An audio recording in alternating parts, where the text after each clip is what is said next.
Welcome to Channel 18 News. I'm Jim Rogers. Opening arguments were presented by District Attorney Will Ramsey in 8th Judicial District Court as a Hopkins County jury hears testimony in the trial focused on the death of Joshua Paul Cowling. Aaron Tyler Crum, age 26, of Sulphur Springs, is being tried for the felony 1 murder of Cowling. The incident took place February 24th of this year at a residence on Pampa Street in Sulphur Springs. Crum has been in Hopkins County Jail since his arrest at the scene.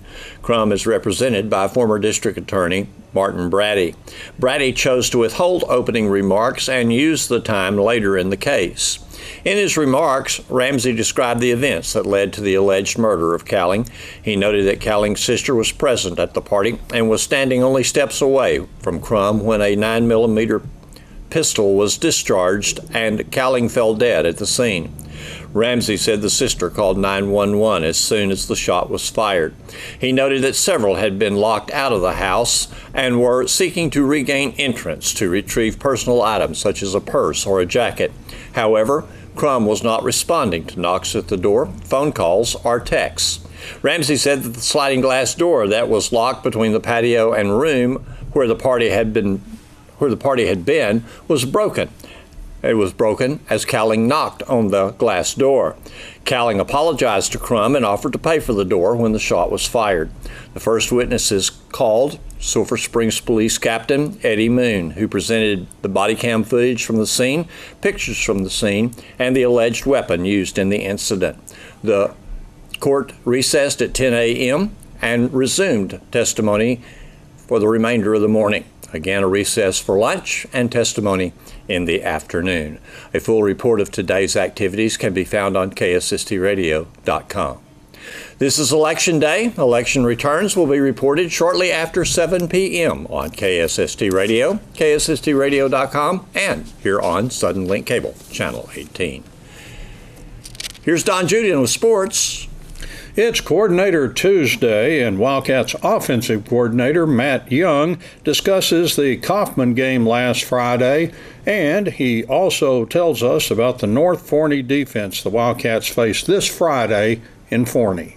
Whenever something would get going, then there'd be something that we would do that would shoot ourselves in the foot, whether it was a snap, a read, a reaction to pressure, to a band.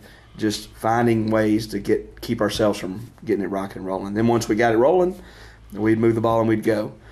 So we've got to find that confidence, that swagger back in what it is, whether it's just a more aggressiveness and some play calling, whether it's just somebody making a play and then everybody's back on the same page. You kind of go down your list as old coaches, okay, what are different things that get you kind of out of a funk?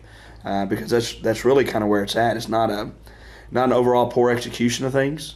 It's just this guy did this on this play. Great example is 23-21 with 4.5 minutes left. We get the ball, and the first thing we do is false start. And it's a senior tackle who I think that may be his first or second one of the season. So it's just those kind of things that we're not allowing things to be easy for us. And that's what we need. We're an execution-based offense. We need things to click, go back to eliminating foolish penalties, then take care of the rock, and put the ball in the end zone. It was kind of a tale of two halves. We had a much better second half, much more productive, especially if you finish the last one in the end zone, trying to score on that play to get where we can go to an onside kick, and it just didn't work out that way. Yeah. I always think about offense kind of as a finely tuned like piece of equipment or something, and it just takes a little dirt or just one little thing, and it can disrupt everything. Well, and then amazingly, it can flip the other way in a hurry. Once you hit a groove, you go back to some different years here. You can go all the way back to 2008. The offense wasn't clicking until about round 3 against Denison, and then it took off. Not that it was poor, but it went to a whole nother level at that point. And so those things happen. You just got to find the mix, the balance, what it takes necessary. It's not the kids' lack of effort. We had a good week of practice last week. Senior night, their minds were focused on what they were going to do, and we just got to go out and play. Yeah, it was kind of one of those spooky nights where anything could go wrong, did go wrong. Struggling to try to keep your quarterback on the field. He misses a couple of series, and that, that disrupts too. Oh, yeah. You deal with some emotional stuff there. A couple of drives, everybody's not sure if he's back or not. And another point where we had a lineman or two get hurt for some plays. And so you're just trying to find a balance in there. The great thing is we've got kids ready to step up, and you look back and you're like, man, I didn't realize that guy was in there at that time. And the things he was able to do, and it didn't bother anything that we were doing. It's still just making a play and getting consistent. And Kaufman was the same way. They had so many injuries. They were moving people around from different positions. H-backs are running the ball, and tight ends are doing flanker around and all kinds of stuff. Quarterback played more corner than he had all season, which we thought that was a possibility coming in. It just ended up being more than we thought. Yeah. Tell us about the North Carolina defense. They're good. They're an even front. They got two really long defensive ends, physical inside, and then in the back end they got safety number 4 that's very active around the ball. They're used to playing fast. They do a good job of taking away the gimme stuff. They understand that game, whether that kind of delays their linebackers a little bit to where then they react. But then when they react in a hurry. So it's a good defensive football team that fits the mode of their overall personality. It's really just about us going and handling our business and facing that challenge. Do they give you a lot of looks or change things up, or are they just kind of there and they're going to? They're one of those teams. They've got a way they want to play, and then they have one answer for that week. And so you just got to be ready to react when they have to go to their answer. And at this point of the year, we've played just about everything you could throw at us. Mm-hmm. So it's a matter of just making sure our kids are ready, being able to communicate through it. Sometimes you'll see us slow down in a drive or on a snap, and that's usually why we're stopping and making sure we're sound up front. We don't turn the body loose, and then get after it. I'm sure you'd like to have kind of one really solid, final tune-up if you wanted, or something, to get you ready for the playoffs. So you really go in there with with that confidence you're looking for. Oh yeah, you'd love to walk away Friday night with a victory and points on the board and be like, all right, here we go, we're ready.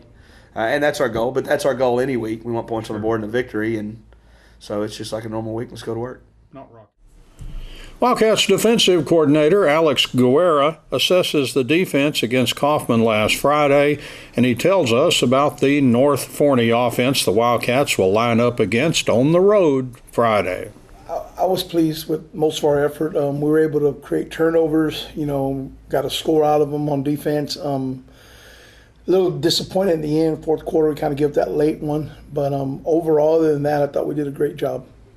I'm not sure if you're certainly not looking for any excuses, but it kind of looked like when they're stepping out of that tackle and everything, like maybe the defense was a little fatigued because they had been on the field a long time, seemed like during this game.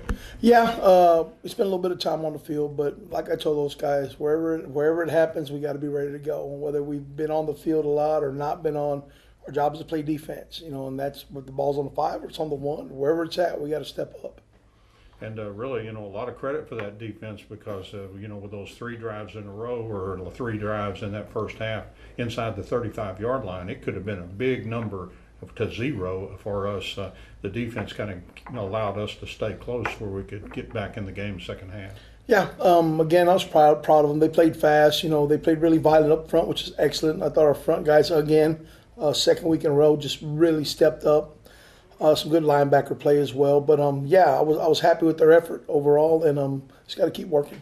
Looked like Guerrero had a pretty good game in the nose. Was that your thought, or maybe Crawford or somebody? There might be somebody else that you noticed kind of stuck out for you. Yeah, Nacho definitely did a good job. He's only getting better and better every week. We've been pleased with him all year. He's drawing double teams. He's just doing a good job for us. Another big game seemed like for inside linebackers, seemed like they really, well, outside linebackers too, they had their hands full. Yeah, Daniel and them stepped up, but Bryce had another good game. They're starting to trigger really well. They're exactly where we want them to be at this point in time. They're triggering really well. Their reads are excellent. Outside backers, we tweaked a couple of things here and there, and I thought they did a good job also. And then secondary was pretty solid too. Yeah, they've been solid all year. Again, didn't throw as much. I think we lost one later in the game on a scramble.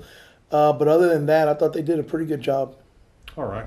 Let's talk about North Forney. Obviously, they've changed a lot from that big running quarterback to injuries and things like that. But it looked like the stats I saw on the guy that came in to chunk the ball, he had very impressive looking, like 18 out of 23 for 150. That's not bad. Yeah, he's pretty accurate. He's not going to throw it too far downfield, but they do a good job. Seems like a lot of timing routes, quick outs and stuff like that. Get your athlete and let him run. He don't make too many mistakes. He's pretty solid. Who else? Tell us overall about their offense, what you saw. Well, they're big up front. They definitely are position blocking you. They're getting in your way. They do a good job getting to second level. They got a few running backs come in and do a good job. Receivers are decent. They're a solid team overall. be a good challenge for us this week. The number 15 ranked Wildcats basketball team got 3 scrimmage wins with no losses at the Elite 14 scrimmage Saturday at Wichita Falls Hershey. The Wildcats defeated Lubbock Estacado, a ranked Class 4A team, also Prep School Millwood, Oklahoma, and Norman, Oklahoma. Wildcats basketball coach Clark Cipolletta has more info for us. We did really well. We ended up going 3-0, played against some really good teams in Lubbock Estacado, Millwood, Oklahoma, and in Norman, Oklahoma. Very athletic. They pressed us. They gave us some different looks. We got to go against a run and jump, man press. We got to go against a 2-2-1. We got to go against some zone defense and even some pressure man defense. So it was a good test for us early on. It was a scrimmage format, so we got to play a lot of different lineups, and we played 2 halves against each of those teams. But I was pretty pleased. I thought offensively we're way ahead of where we've always been offensively at this point, and that was one of our main focuses. This group has a special chance to be really good. Offensively, we have a lot of shooters and have a lot of guys that can bounce the ball and create. Defensively, I wasn't very pleased. We've been really good defensively. I feel like since I've been here and hung our hat on defense, so hopefully that will continue to catch up. But we're ahead offensively and just got to catch up defensively. Did they keep scores on these or anything like that? They did, yes, sir. Yeah, you played it like a real game, just a straight-up half. Scores.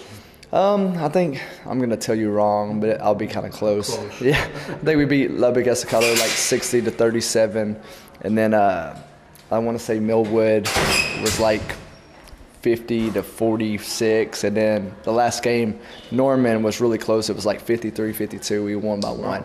So, like I said, we did really well. Who impressed you? It's funny because everybody really did. Keyston played really well. He created, did what he's supposed to do. Day was huge all day long on the offensive glass and played with energy. We know what he brings to the table. Cameron Kahn is a big surprise. I think he's going to be a sleeper for a lot of teams because they don't know how versatile he is. I think he went 4 for 6 shooting the 3 ball, but also has ability to bounce it and get to the paint. Xavier played really well all weekend long, just being a big post presence inside. Also Grayson and Kai did their share, and Jeremiah was big for us. He's a scrappy, long athletic guard that really stepped up, knocked down open shots, and then just really changed the game defensively with his energy and athleticism. So that's going to be huge for us as well. He really adds that dynamic that we were kind of unsure about, so he stepped up as well. Who handled the press for you?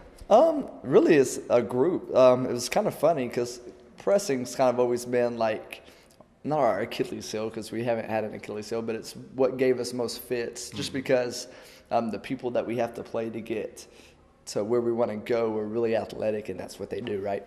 And even like people in our district, like Marshall in the past and Mount Pleasant, they've just been pressing teams.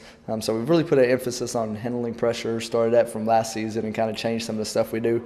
So we really broke it well as a team. It was kind of funny. Lubbock Estacado came out and pressed us, and I think we scored 8 points in like, literally it seemed like 20 seconds. We got a dunk, we got 2 kick-out threes, so they got out of the press. And then we go play Norman North, and they run a 2-2-1. And we broke it 3 times in a row and got a layup, so they got out of the press. So, continually, I was very pleased with just how we handled it. We took care of the ball. We didn't try to do too much. But as a group, I think we really broke it. Okay, one more chance scrimmage with some big 6As, Longview and Cedar Hill. Yes, actually Cedar Hill's not going to be there. Something happened, but we will play Longview today, and they're really athletic, and they got a good coach. And Coach Newton over there, and they'll run some zones, so we'll get to see a little bit more of that type of action, and our JV gets to participate as well, so we're going to kind of mix in a freshman and a JV group as one, so we're looking forward to it tonight. The Wildcats golf team won their last tournament of the fall at Mount Pleasant Country Club Monday, and we get details from Wildcats golf coach Chris Owens. Well, we were fortunate to get it in, the forecast earlier in the week or Thursday or Friday said 90% chance of rain, but it ended up 100% chance of rain. But it wasn't as bad as it was forecast to be. We got started, got going, and then about an hour and a half or two into it, really rained hard, and we had to stop for a little bit, an hour break. Probably delayed us about an hour. We stopped for about 20, 30 minutes, but fed them lunch and then went back out and finished. So team played well. Best score so far, 319 as a team. Carter Lewis, 78. Andrew Escobar had a 78 also. Colton Bench with an 81. Grant Mahesky with an 82 and Kip Childress with an 84. So nobody blew up and had a high number. Conditions were tough. It was a lot of fat shots because the ground was just saturated after some big rains. But pleased with how the kids played. Carter ended up first with the scorecard playoff, and wow. What they do there is they go to the first handicap hole and see what you scored, or the highest handicap hole and see what you scored, and each of them had a 5. And then they go to the second hole, and Carter made a 4, and Andrew made a 5. So Carter beat him in the playoff, scorecard playoff. But both kids played well. All the kids played well. I was pleased. So this was our last go for last tournament for the fall, and we'll just keep practicing and get ready. And weather permitting, the rain's been hindering us quite a bit on practice, but weather permitting, we'll practice a lot and get ready to roll in the spring. You may have told me we won this tournament. We did win first place, yes, sir. Figured with the scores, with us having the 2 medalists, that we probably had a good shot at it. Right. The closest team to us was White House, I think, and they shot 329. So kids played well. Yeah, considering the conditions, and it sounded like nobody was lighting it up, No. on all that rain and wet. Nobody did, exactly. The wet conditions were not conducive for low rounds. But I'm sure and the guys will regather, as a team, I guess, get started officially maybe, sometime in the spring. But I'm sure they'll be playing a lot of golf between now and then. Yeah, these guys play a lot of golf. They play some other tournaments outside of school, on weekends and weeks where we're not playing, and they do practice a lot and get a lot of golf in. So yeah, that's good. I think our first tournament's February, the end of February. We're going to go to Longview, so we'll start then. Hopefully the weather's good. Last year that was a nightmare, but anyway. You said you got 2 of them kind of at the head there that are shooting very low, and you've got to be pretty optimistic about this team's chances. It seems like everybody shoots pretty well. Right. If we can get 3 or 4 of them in the 70s, and then maybe our worst score being 82, we got a real good shot at winning district and advancing on to regionals. So. Thanks for watching Channel 18 News. Have a great evening.